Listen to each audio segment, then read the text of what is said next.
Let's roll all around if we haven't. We're rolling. Okay, have a seat there. How you doing, brother, man? This show is called The Me I Used to Be. It's about looking back at your life. Oh my gosh. Not just what happened, but how those moments shaped you and what you believe about the world, about people, and about yourself. Seems like you're really protective of that Urkel character. Like you just don't want to. And all we want is your honest take on what you were thinking back then, how you were feeling back then, what these images meant to you, how you see it now, and why. You ready? Yeah.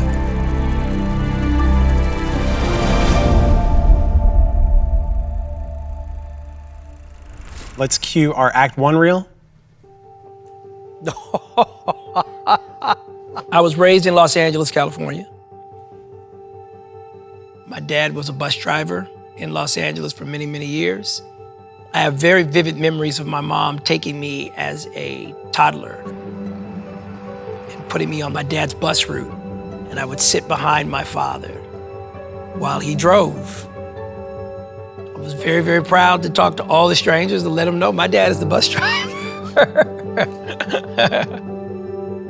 My mom worked at the post office. She could always vanish from her job, take me on a commercial, and get back to her job without getting fired. Oh boy, I think I'm going to have to give you something for this. Hey! I got into acting as a kid to make money to go to college. That was my mother's #1 goal and priority. I did approximately 50 national commercials. Oreo cookie, Apple Jacks, Pepsi, you name it. I did so many of them. I still know the song.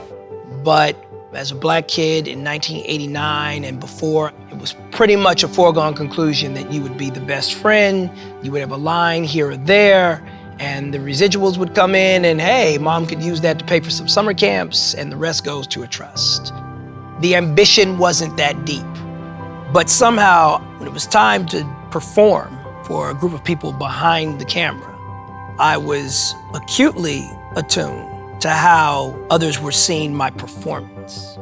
You have to hear the audience yourself, telling you how you should tweak who you are. Can I play? Got any money? The times are Good timing. That's where all the people pleasing came from. You've told this story a million times, but if you can just tell the concise version of how you got into Family Matters, our audience is gonna wanna hear it. I know, I'm sorry, I'm sorry. I love the story. It's a beautiful story. But I want more, I think there's more context around this story. You don't have to tell the story. Agent found me, 12 years old. I go on an audition for Family Matters. I land the gig. It's only supposed to be for 1 week. I stay. Hi, Mr. Winslow. I'm Steve Urkel. No idea when you started. Who knew? You were a little kid. It would run this long.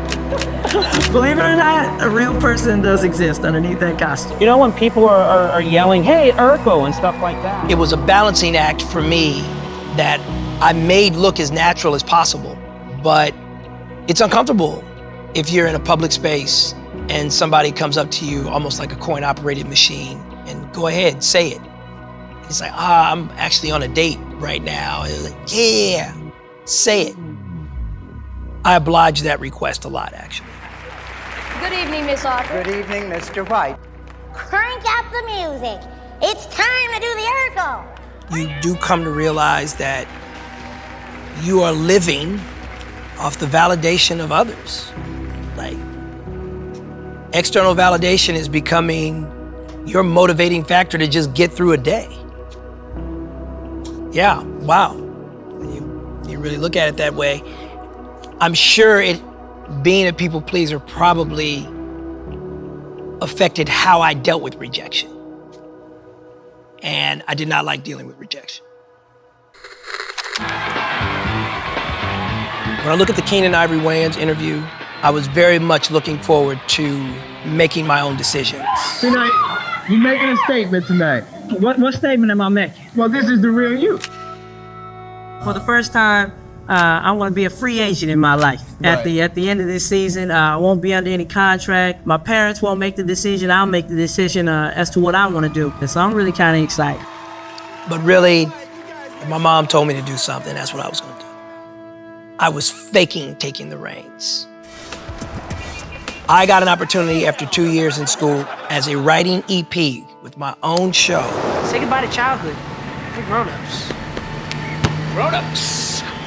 That was such a rare opportunity to show people the different sides of me. And instead of immersing all of myself in that opportunity, my mother leaned on me hard to not drop out of college. I played the 1 foot in, 1 foot out. Knowing what I know now, I was a one and done. It just pierces my heart. Because I just know what a missed opportunity that was. After Grown Ups got canceled, it was definitely a lonely period for me. I definitely became far more reclusive than I am naturally. Far more reclusive. And I found a lot of projects that I ultimately did take. How many times have I told you not to call me Urkel? But My name I just is felt Jaleel White. lost Who made a potato salad? You try to roll. and not aligned with my purpose in the business. My identity still rested too much in the business. So how did you evolve beyond that frame of mind? Oh my gosh. The job was called Mega Shark versus Crocosaurus.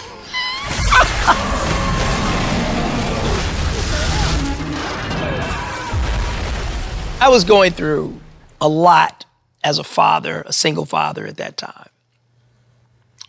So it just meant making a living and perhaps a more decorated actor for their awards would be ashamed of doing that. And I'm like, oh, no. No, that job helped me keep my medical benefits that year. That job helped me keep paying to fight for my daughter.